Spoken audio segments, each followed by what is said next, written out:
Salut, c'est Pierre Martin. Sur cette chaîne, je partage ma passion pour les voitures avec des essais, des astuces et des conseils d'entretien.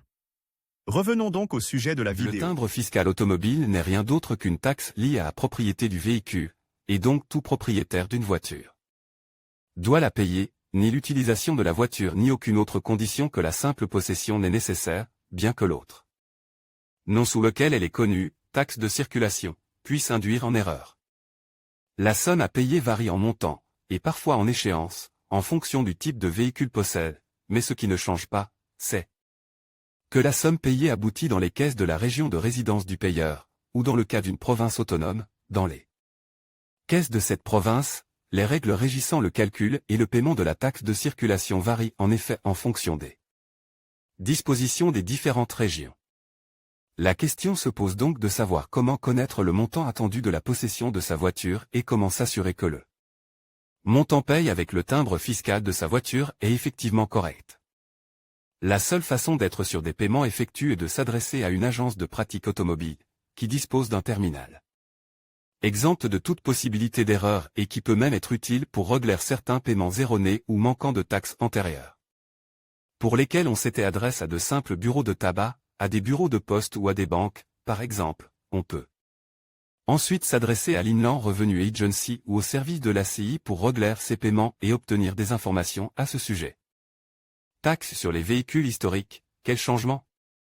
Jusqu'en 2015, tous les propriétaires de voitures ou de motos historiques dont la date d'immatriculation remontait à au moins 20 ans pouvaient bénéficier de certaines concessions sur le paiement de la taxe automobile avec ce que l'on appelle le mini-tampon fiscal. La loi de stabilité de 2015, approuvée dans les régions des Abruzzes, de la Campanie, de la Calabre, du Latium, de la Ligurie, du Molise, des Pouilles, de l'Ombrie, du Val d'Aoste, du Friuli-Vénétie Julienne, de la Sicile, des Marches, de la Sardaigne et de la province autonome de Trente, a toutefois supprime cet avantage et limite les concessions à tous les propriétaires d'une voiture historique âgée d'au moins 30 ans. Cette mesure, comme l'explique l'ACI, était nécessaire compte tenu du nombre considérable de voitures anciennes en circulation, et l'Automobile Club d'Italia lui-même adresse une liste de toutes les voitures qui peuvent être considérées comme présentant un intérêt historique. Avec la nouvelle loi de finances de 2019, cependant, un autre changement est intervenu et tous ceux qui possèdent une voiture dont la date d'immatriculation se situe entre 20 et 30 ans ont droit à une réduction de 50% sur le montant à payer pour la taxe automobile, naturellement en présentant le certificat d'intérêt historique et de collection, tandis que pour tous ceux qui ont une voiture de plus de 30 ans, il y a une exonération totale du paiement de la taxe automobile. Taxe historique sur les véhicules, État contre région. Bien que, comme nous l'avons mentionné, les règles relatives au calcul et au paiement du timbre fiscal sur les voitures soient laissées à la discrétion de chaque région ou province autonome, et bien que seules certaines d'entre elles acceptent les nouveautés introduites par les dernières lois budgétaires, la Cour constitutionnelle s'est prononcée à plusieurs reprises sur le souhait d'uniformiser les questions relatives à la taxe sur les voitures historiques.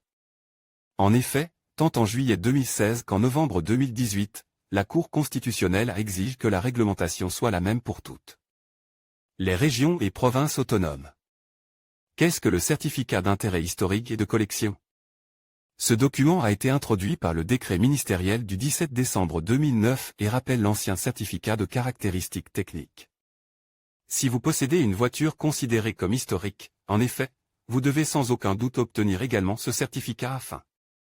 de protéger l'historicité de la voiture et de pouvoir bénéficier d'éventuels allègements sur le paiement de la taxe sur les véhicules.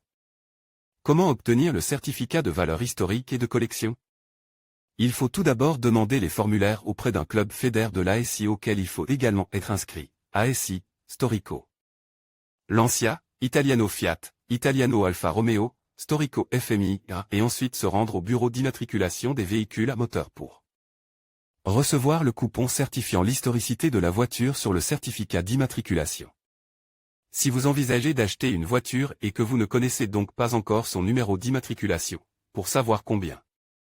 vous devrez payer, il vous suffit d'utiliser le calculateur de taxes sur les véhicules de notre site. Publié dans Vignette Automobile Guide Pratique.